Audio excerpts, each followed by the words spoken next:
ঢাকা দক্ষিণ সিটি কর্পোরেশনের নগর ভবনের সামনে ষষ্ঠ দিনের মতো চলছে বিক্ষোভ। বিএনপি নেতা ইঞ্জিনিয়ার ইশরাক হোসেনকে মেয়র হিসেবে দায়িত্ব বুঝিয়ে দেওয়ার দাবিতে তার সমর্থকরা অবস্থান কর্মসূচি পালন করছেন।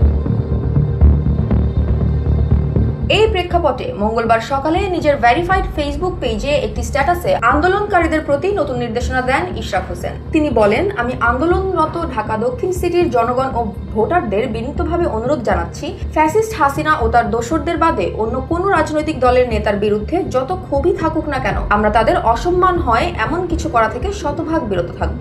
আমরা সমালোচনা করি, রাজনৈতিক বক্তব্যের মধ্য দিয়ে তাদেরকে সতর্ক করি, তাদের ভুল ধরিয়ে দেই, কিন্তু অবশ্যই ভাষাগত শিষ্টাচার মেনে। তিনি আরো বলেন, অনেক তো দেখে আসছি, আর পিছনের দিকে দেশটাকে নিতে চাই না।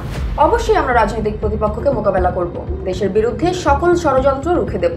নির্বাচনী স্পষ্ট রোডম্যাপ আদায়ের মাধ্যমে আমাদের ভোটের অধিকার ফিরিয়ে আনার জন্য পদক্ষেপ নেব। এমনকি বর্তমানে বিতর্কিত উপদেষ্টাদের পদত্যাগে কঠোর গণতান্ত্রিক আন্দোলনও করব, কিন্তু আমাদের ভাষা ও ব্যবহারের সমালোচনা যাতে শত্রুও করতে না পারে।